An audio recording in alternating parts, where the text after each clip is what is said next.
aw minnu bɛ k'an filɛ nin waati in na an bɛ foli di aw bɛɛ lajɛlen ma fo aw sigiyɔrɔ la an bɛ araba la zuwe kalo tile fɔlɔ san 2020 an bɛna kunnafoni minnu walawala aw ye bi olu de filɛ nin min bɛ tali kɛ lakana kibaruyaw yan Sahel kungo kɛlɛjɛkulu G5 Sahel olu ye ɲɔgɔn dɔ kɛ kunun Moritani faaba kɔnɔ ka na se fo ndolantaako kibaruyaw ma ni y'aw ka kunnafoni kɛnɛ sigilen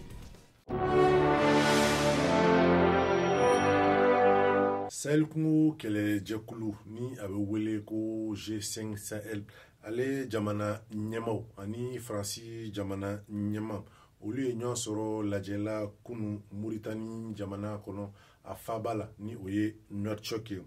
ni lajɛ in yɔrɔ la min ni o ye Faransi jamana kuntigi ale tun bɛ kɛnɛ in kan Mali, Tchad, Niger, Burkina Faso fo ka taa se Moritani yɛrɛ jamana kuntigi kan ninnu bɛɛ lajɛlen kun bɛ nin kɛnɛ in kan hakilina jigira kabini coronavirus yɛrɛ bana daminɛna nin kun ye a siɲɛ fɔlɔ ye Faransi jamana kuntigi ale ka bɔ Europe jamanaw kɔfɛ min ni o ye Espagne minisiri ɲɛmaa ye ale tun bɛ nin kɛnɛ in kan kunun Moritani min ni o ye Afrique keleya tɔnba ye Union africaine fo ka taa se tubabukan jamanaw olu ka tɔnba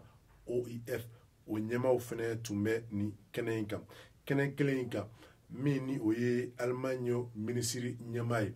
ale ni ɲɛmaa tɔ ninnu ye ɲɔgɔn sɔrɔ internet sanfɛ ni a bɛ wele ko video conference walasa ka ni lajɛ in kɛ hakilina jigila G5 Sahel u ye ɲɔgɔn ye min kɛ Faransi jamana kɔnɔ kɛrɛnkɛrɛn la dugu min n'a bɛ wele ko Po walasa ka fɛɛrɛ kuraw sigi sen kan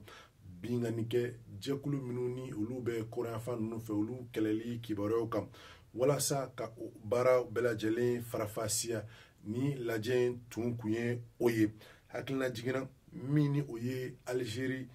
dugulamɔgɔ ye ni a bɛ wele ko Abdel Malek ko ale fagali min kɛra kalo salen daminɛ la ko o ye kibaruyaba ye min b'a yira ko baara min ni a bɛ senna ko a bɛ ka san sɔrɔ halisa nka ko hali bi baara tɔw min ni o bɛ tali kɛ nafasɔrɔ sira waleyaw kan ko ka olu walawala min b'a to kɛlɛ in bɛ se ka kɛ ani ka san sɔrɔ a la cogoya min na nɔgɔya la.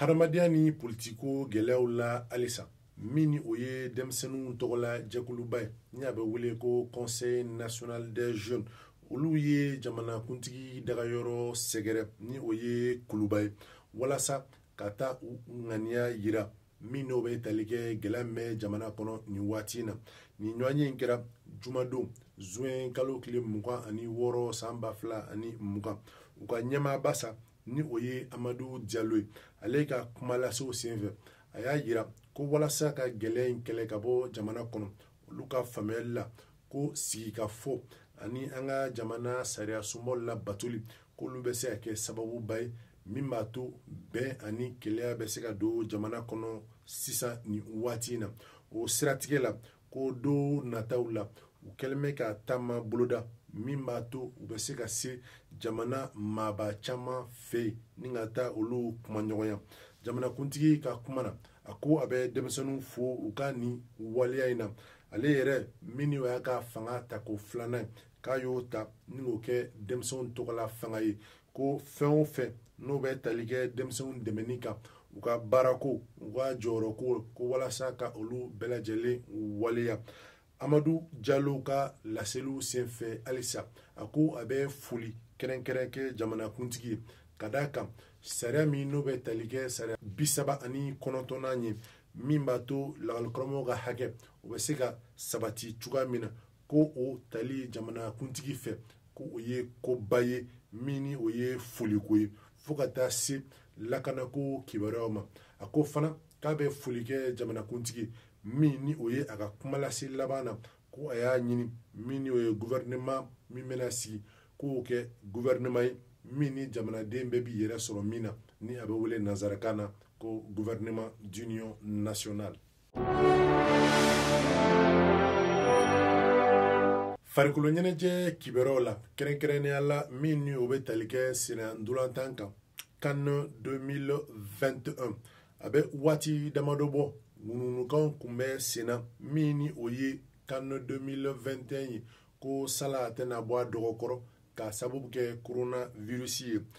Kunu ɲɔgɔnye dɔ senfɛ min kɛra bɔlɔlɔw sanfɛ ni a bɛ wele ko video conference, jɛkulu ɲɛmaaba n'o ye kafu ɲɛmaaba ye, ale ye laseli kɛ k'a yira ko min ni o ye CAN 2021 ye n'an ka kɛ Cameroun jamana kɔnɔ ko a bɛna bɔ a dɔgɔkɔrɔ k'a bila 2022 la halisa Cameroun jamana kɔnɔ ko o bɛna kɛ sababu ye min ni o ye coronavirus kɛlɛli ye ale baaraw bɛ se ka sabati cogo min jamana ninnu kɔnɔ ka d'a kan a ko ndolan tɛ se ka taa k'a sɔrɔ ndolanta yɔrɔ lankolon yalen don o siratigɛ la min ni o ye sani ye halisa ni o ye ndolantannaw minnu bɛ ndolantan farafinna jamanaw kɔnɔ olu ka ndolantanba ko min kun kan kɛ avril kalo tɛmɛnen ko o fɛnɛ bɔra dɔgɔkɔrɔ o fɛnɛ bilara san 2022 la walasa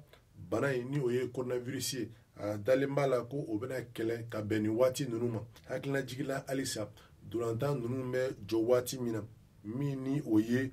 a ɲɔgɔnnabilaw ye ni a bɛ wele ko journée éliminatoire o tɔkuntora tako 4 ye. Ni farikolo ɲɛnajɛ kibaruw bɛ dan siri an ka bi kunnafoni kɛnɛ la halisa an bɛ aw ladɔnniya k'a fɔ ko nin baara bɛɛ lajɛlen waliyara ala ni AMAP ani ANCD ka bolodi ɲɔgɔnma baaraw ye an bɛ dugawu kɛ a k'an bɛn waati wɛrɛ nin kɛnɛ kelen kan.